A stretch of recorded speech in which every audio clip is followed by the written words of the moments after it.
প্রিয় শেখ, আসসালামু আলাইকুম। ওয়ালাইকুম আসসালাম ওয়া রাহমাতুল্লাহ। আশা করি আল্লাহর রহমতে ভালো আছেন। আলহামদুলিল্লাহ। আমি প্রতি মাসের 13, 14, 15 তারিখ আইয়ামে বীজ সিয়াম পালন করি। আল্লাহ তৌফিক দান করুন। জিলহজ মাসে কি এই নিয়মে পালন করা যাবে না? জিলহজ মাসে ওলামারা বলছেন করা যাবে না। জিলহজ মাসে যেহেতু 11, 12, 13 এগুলো হচ্ছে আইয়ামে তাশরিকের দিন, আর তাশরিকের দিনে সিয়াম পালন করা, রোজা রাখা নিষেধ করেছেন রাসূলুল্লাহ সাল্লাল্লাহু আলাইহি ওয়াসাল্লাম। আইয়ামুত তাশরিক আইয়াম আকলিন ওয়া শুরবিন হাদিস রয়েছে।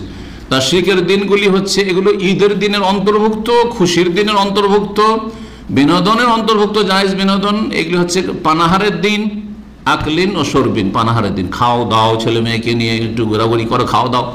আর এই দিনে সারাদিন তুমি রোজা রাখবে, সিয়াম পালন করবে, এটা জায়েজ নয়। সেটা আইয়ামে বীজ 13 তারিখ যে পড়ছে সেটা সেই মাসে রাখবে না। ওলামারা কি বলেছেন তাহলে? আইয়ামে বীজ 13, 14, 15 হতে জরুরি না। আপনি যদি গোটা মাসের যে কোনো দিনে 3টি সিয়াম রোজা রেখে নেন তাহলে আপনি গোটা মাসের সব হয়ে গেলেন। দিন 13 হইলে ভালো, কিন্তু এই মাসে যেহেতু জিলহজে বাধা আছে, সুতরাং 13 বাদ দিয়ে দিবেন। 13 বাদ দিয়ে 14 রাখবেন, 15 রাখবেন, তারপরে 16 রাখবেন, না 25-এ রাখবেন, না 27-এ রাখবেন, আপনার ব্যাপার সেটা।